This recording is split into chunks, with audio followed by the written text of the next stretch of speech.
The three things that I want to leave with you, just these three. I could do 10, I could do a whole life class. But just these three things will carry you if you let them. First and foremost, knowing who you are. Knowing who you are. Being able to answer this question, who am I? And what do I want? All that is possible for me. That's who I am. And what do I want? I don't want to just be successful in the world.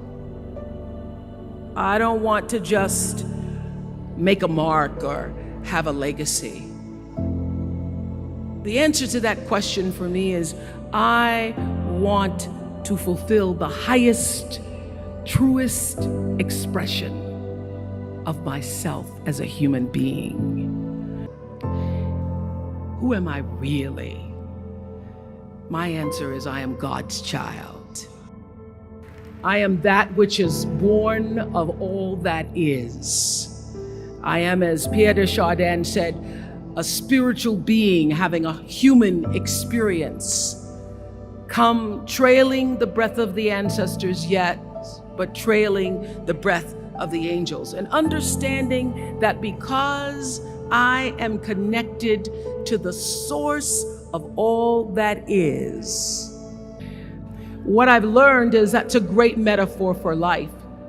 You want to be in the driver's seat of your own life, because if you're not, life will drive you. I want to fulfill the promise that the Creator dreamed when He dreamed the cells that made up me. What do I want?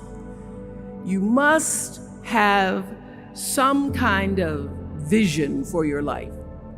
Even if you don't know the plan, you have to have a direction in which you choose to go.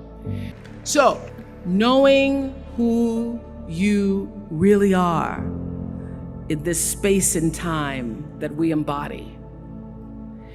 That's number one. What do you want? Who are you? Number two, you must find a way to serve. Martin Luther King said that not everybody can be famous, but everybody can be great, because greatness is determined by service. Now, we live in a world where everybody wants to be famous and where we admire people for just being famous. We think being known brings us value. The truth is, all of that will fade in time. In 3 years, you won't be able to name the housewives of Atlanta. The real truth is that, but what they have in common is service.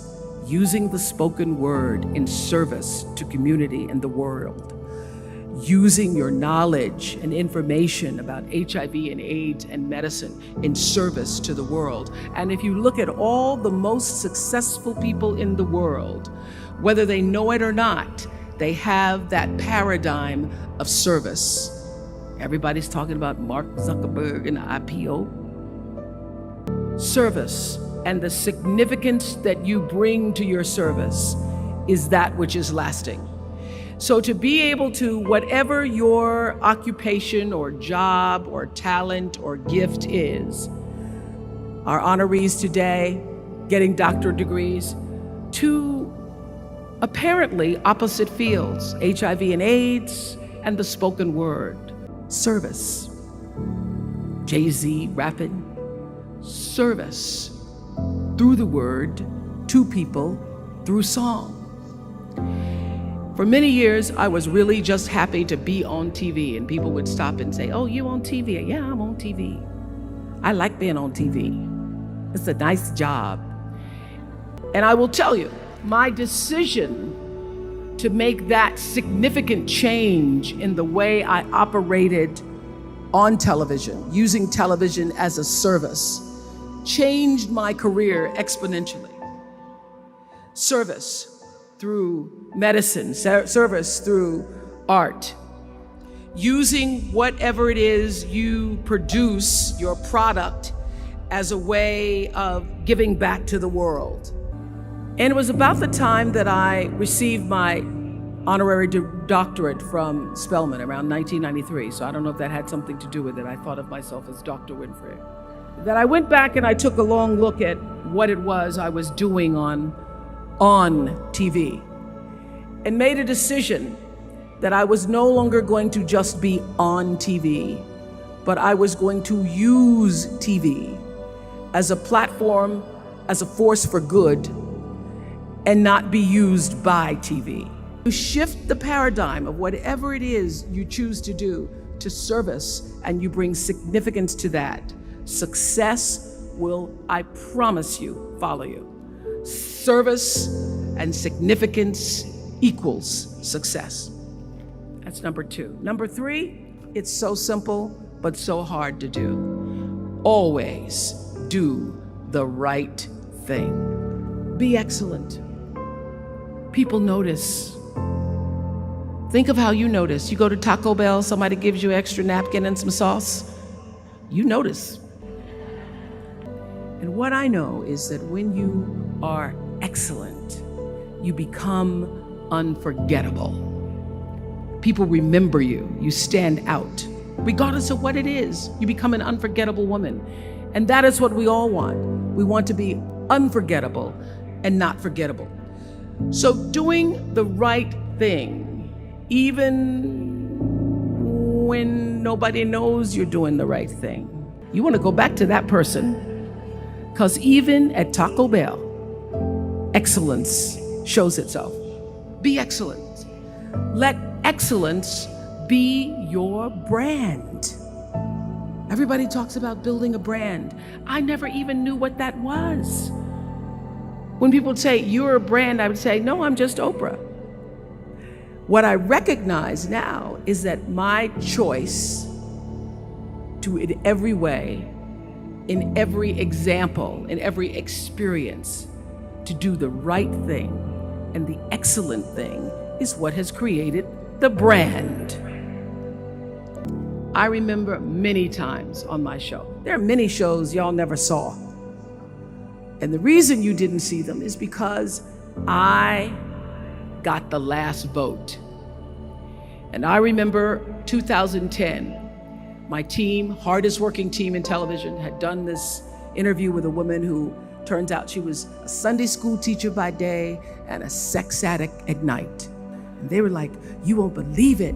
We got her going out. We got her with the men, and we get to show her, and she was willing to show us everything.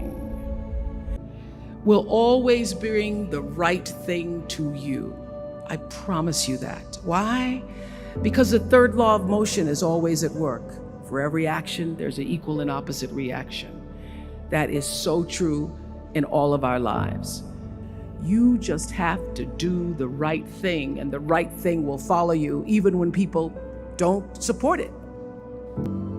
I knew right then this is never going to see the light of day. So we got off the air and I said to the lady, we are not going to air that show. And she said, why? My producer said, why? She knew she was being filmed. She knew what she was saying. She knows what I said, because her son will never get over it. I sat down with a woman for an interview that was taped. And during the process of the interview, I said, why are you doing this?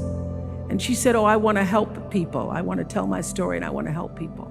I said, do you have children? She says, yes, I have a 10-year-old son. Her son will never get over it. And it's not worth a rating point to me. Not worth a rating point to me to know that there's a 10-year-old boy who's destroyed because his mother went on the Oprah Winfrey Show and told all her business. You do the right thing, even when other people think it may not be. And oftentimes, when you make a decision to do the right thing, immediately you're faced with doubt. Was that the right thing? Was that the right decision? I don't know, was that the right thing? You always know it's the right thing, when in the end, there is peace. You are rewarded by peace in knowing that you did the right thing.